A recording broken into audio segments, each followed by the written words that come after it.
Shreveport City Councilman Oliver Jenkins is here. Good morning, Colonel. How are you today? Good morning, Robert. How are you and Erin this morning? Good. Well, we had old Paul Pratt in last week, and Mr. Paul, and he's sort of running a little interference for these guys who think that if $100 million, or what was the original, $100 million, $300 million? $100 million. If that original Cross Bayou idea, in fact, Paul said to us, the reason that it failed was because it wasn't big enough. 10 years, $1 billion, Cross Bayou, sort of what we call Ollie Dome 2.0. What do you think? Well, honestly, I didn't know anything about it till it came up last Tuesday at our city council meeting. I guess some people have had some, either heard rumors or had some meetings with various groups, but I didn't know the first thing about it. I was a little surprised, frankly. I didn't think necessarily bigger was going to be better. And I do have, just some concerns about the project just based on what I've read in the paper. I worry about a project of that magnitude largely funded by different government entities. What do you mean different government entities? Who would be chipping in some cashola?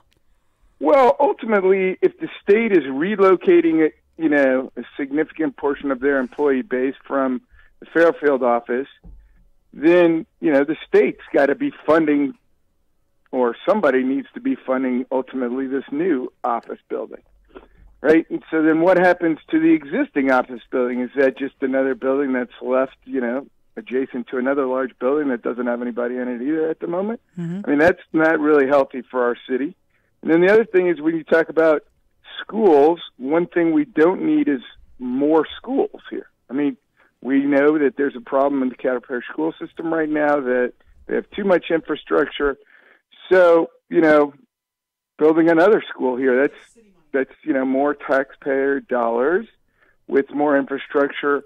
The previous project, though, people, it didn't go over particularly well. One of the best things about it was that it was private dollars coming into the city.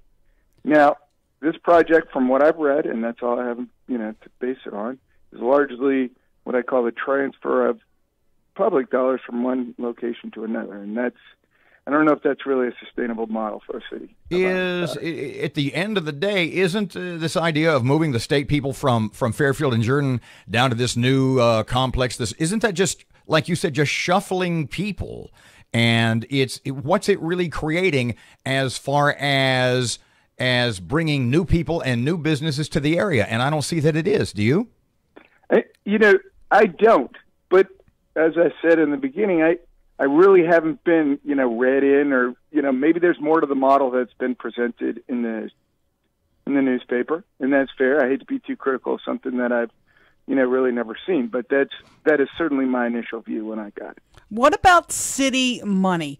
What are you hearing in terms of what percentage the city would be asked to kick in with regard to a bond issue, the size? I have not heard anything. The only thing that's clearly they need as far as city participation is land and some cooperative endeavor agreements with the parish. That's the only thing that's been mentioned that I've seen, or at least talked to me. So I'm not aware of any financial outlay of the city at this point. Would you be in favor of giving this group city's riverfront land for this project? I guess without knowing anything more about the project, I'd be reluctant. But under the principle that it's a valid project, that it's, going to be a good model for our city, it would reinvigorate downtown, I would be, I don't know, largely supportive, but I'd certainly be supportive of any initiative that we should consider. You voted no. You voted no the first go-round, as did 6 other city council people. Five others. 5 others, yes, sorry. Was there a specific deal breaker for you, i.e. as to a person or a group's involvement, and if that group or people are involved in any way in this project as it moves forward, you would be sort of an automatic no? The answer to that is no, there wasn't a specific group or project that I was against. The unfortunate thing about that project, it had very little public support. It had to do with the way the whole thing, came out in the press and who knew what and who did. And that was unfortunate because I think that project had more merit than the public gave it credit for, or really a lot of the sound bites out there in the public domain weren't necessarily accurate representations, or didn't necessarily, give it as optimistic as a view. Because, like I said, getting that much capital investment from outside the city into the city, I think that is a project we should certainly look at. Now, that being said, there wasn't anybody that I, was against that they were involved that, made the whole project speculative to me. Just didn't have enough public support. Oliver Jenkins, Shreveport City Council member. What changes with regard to changing the public's view? What needs to be done to change the view if this turns out to be a great project?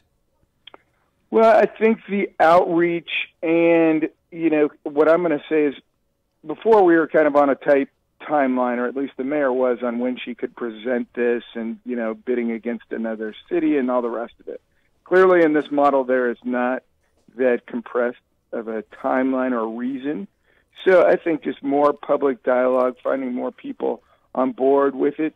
Interestingly enough to me, on the last time, Chamber of Commerce and some of the other groups, yes, they did ultimately, in Downtown Development Authority, yes, they ultimately did support it, but they weren't necessarily cheerleaders for it.